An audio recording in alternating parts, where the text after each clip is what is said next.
Good morning বন্ধুরা, live cooking channel থেকে আবার একটা ভিডিও নিয়ে চলে এলাম। আমি আর আমার বড় মেয়ে, আর দেখো আমার ছোটো মেয়ে পড়াশোনা করছে, নিজেই পড়াশোনা করছে।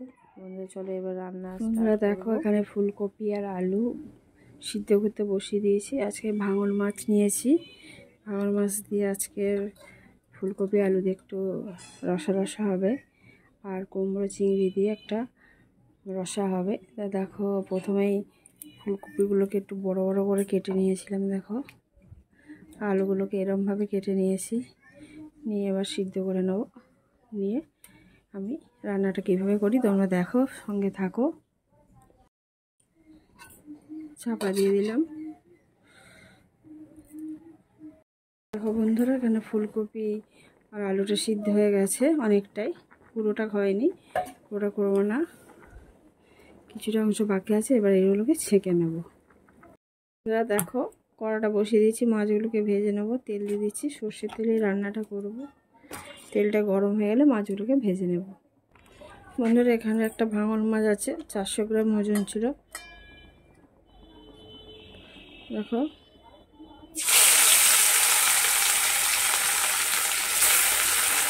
5 পিস হয়েছে। মাছটাকে ভালো করে আমি ভেজে নেব। আর এই মাছে তোমরা জানো যে কাঁটা একদমই থাকে না, মাঝখানের কাঁটাটা থাকে শুধু। আর দেখো মাছটা বেশ ভালোই চর্বি টর্বি হয়ে বেশ সলিড মাছ আছে। মাছটাকে খুব ভালো করে ভেজে নেব। মাছগুলোকে এবার উল্টে দিচ্ছি।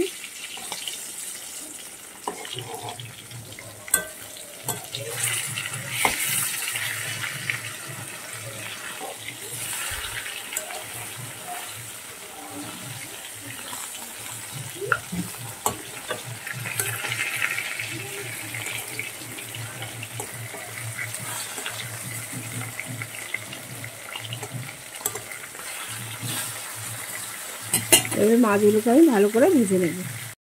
মাছগুলো ভাজা হয়ে গেছে বন্ধুরা, তুলে নিচ্ছি। মাছের মাথাটা ভাজতে একটু দেরি আছে, বাকি মাছগুলোকে আমি তুলে নিচ্ছি। মাথাটা ভাজা হয়ে গেলে মাথাটাকেও তুলে নেব। বন্ধুরা দেখো মাছ ভাজা যে তেলটা আছে ওতেই রান্নাটা করবো। একটা পেঁয়াজ কুচিয়ে নিয়েছি, মাঝারি মাছের, খুব বড় নয়, দিয়ে দিচ্ছি। পেঁয়াজটাকে আমি ভেজে নেবো হালকা করে। বন্ধুরা দেখো এবার সিদ্ধ করা আলুটাকে দিয়ে দিচ্ছি। আলুটাকেও ভেজে নেবো পেঁয়াজের সঙ্গে।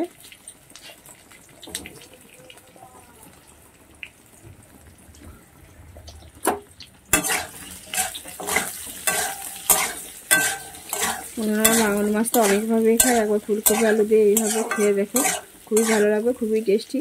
খুব বেশি মশলা দেওয়ারও দরকার নেই, খুব বেশি মশলা দিয়ে তরকারি রিচ করার দরকার, হালকা রান্না অযথা টেস্টি হয়। দেখো বাকি যে আলুটা ছিল সেটাও দিয়ে দিলাম, দিয়ে ভেজে নিচ্ছি। দেখো এবার ফুলকপিটাকেও দিয়ে দিচ্ছি।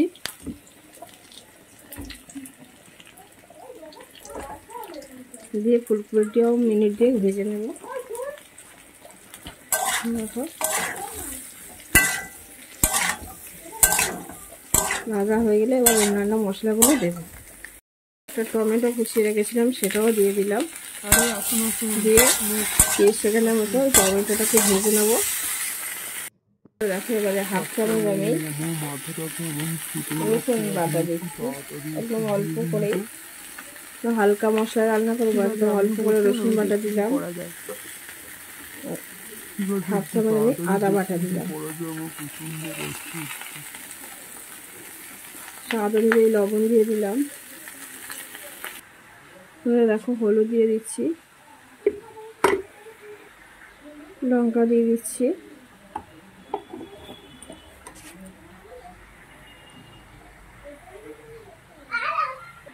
সামান্য জিরে গুঁড়ো দিয়ে দিচ্ছি। দিয়ে ভালো করে আমি মশলাগুলোর সঙ্গে আলু আর ফুলকপিকে নেড়ে দিয়ে কষিয়ে নেব। দুটো কাঁচা লঙ্কা দিয়ে দিলাম। দেখো বন্ধুরা মশলাটা কষানো হয়ে গেছে, এবার আমি জল দিয়ে দেবো। বেশি দেখেছি তো তেল মশলা ব্যবহার করিনি, কিন্তু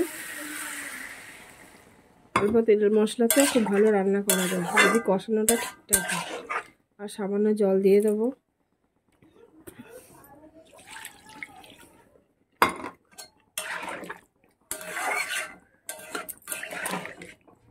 বন্ধুরা এই পরিমাণ জল দিলাম যাতে ফুলকপি আর আলুটা খুব ভালো করে ডুবে যায়। সিদ্ধ হয়ে আছে, বেশি সময় লাগবে না, মিনিট 4 ফুটিয়ে নিলে হয়ে যাবে। ঢাকনা দিয়ে দিচ্ছি। দেখো তরকারিটা ফুটে গেছে, এবার মাছগুলোকে দিয়ে দেবো।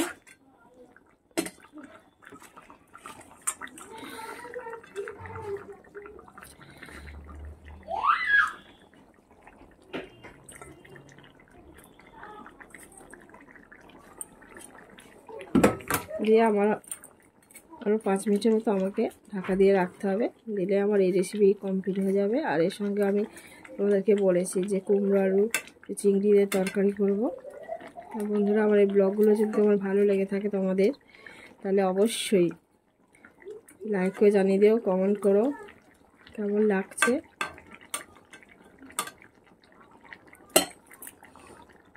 দেখো হয়ে এসছে, এবার আমি ধনে পাতা ছড়িয়ে দিচ্ছি।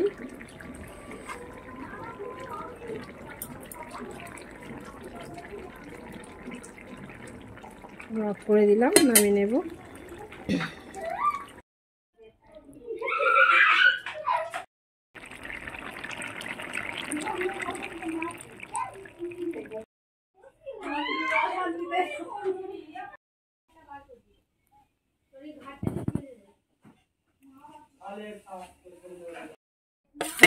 দেখো চিংড়িগুলোকে ভেজে নিচ্ছি।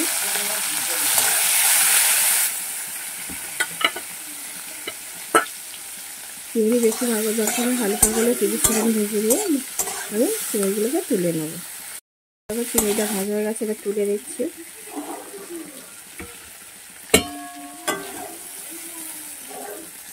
প্রথমে কড়াইটায় তেল দিয়ে দিয়েছি, এবার গোটা রসুন ছিল, গোটা রসুন দিয়ে দিলাম। একটা পেঁয়াজ কুচানো ছিল দিয়ে দিলাম। আমি কুমড়ো তরকারিতে একটু গোটা রসুন দিই, আমার খুব ভালো লাগে। সম্পূর্ণ অপশনাল, তোমরা দিতে পারো না দিতে পারো। প্রথমে পেঁয়াজটা দিলাম, দিয়ে হালকা করে ভেজে নিয়েছি। এবার কেটে রাখা আলুগুলোকে দিয়ে দিচ্ছি।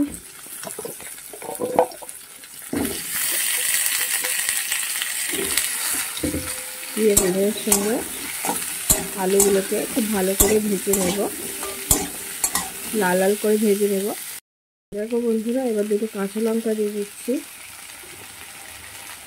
সামান্য লবণ দিয়ে দিচ্ছি, রসুন বাটা দিয়ে দিচ্ছি, আদা বাটা দিয়ে দিচ্ছি। দিয়ে আলুর সঙ্গে এইগুলোকে ভালো করে কষাবো। মিনিট খানেক কষানো হয়ে গেছে। এবারে দেখো কেটে রেখেছিলাম কুমড়োগুলোকে এরকম সাইজ করে সেগুলোকে দিয়ে দিচ্ছি। এগুলো খুব ভালো করে ভেজে নিতে হবে।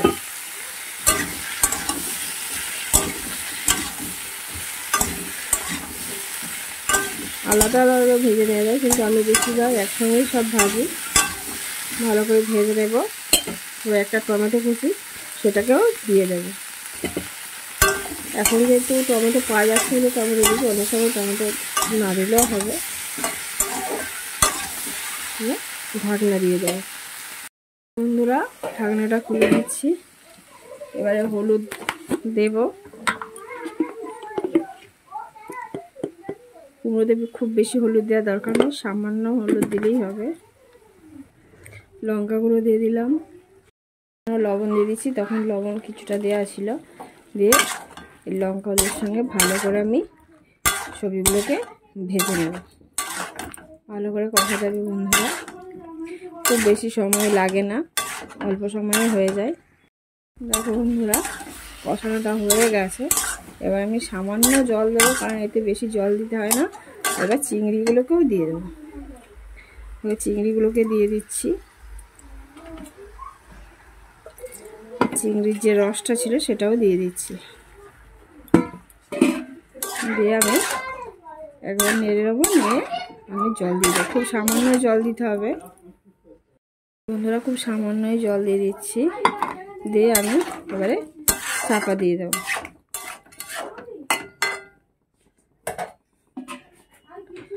বন্ধুরা আমার এই ব্লগ ভিডিও যদি তোমাদের ভালো লেগে থাকে তাহলে অবশ্যই একটা লাইক করে দিয়ে কমেন্ট করে জানিও কেমন হয়েছে। আর ব্যাকগ্রাউন্ডে আওয়াজ শোনা যাচ্ছে, মেয়েরা প্রচণ্ড, ছোটো মেয়েটা প্রচণ্ড চিৎকার করছে। বন্ধুরা তোমার সাথে থেকো আমার। দেখো বন্ধুরা সিদ্ধ হয়েই গেছে।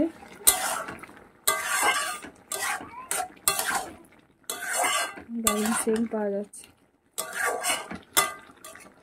দেখো আলু একদম সিদ্ধ হয়ে গেছে। এখন তো নতুন আলু, সিদ্ধ হতে বেশি সময় লাগে না।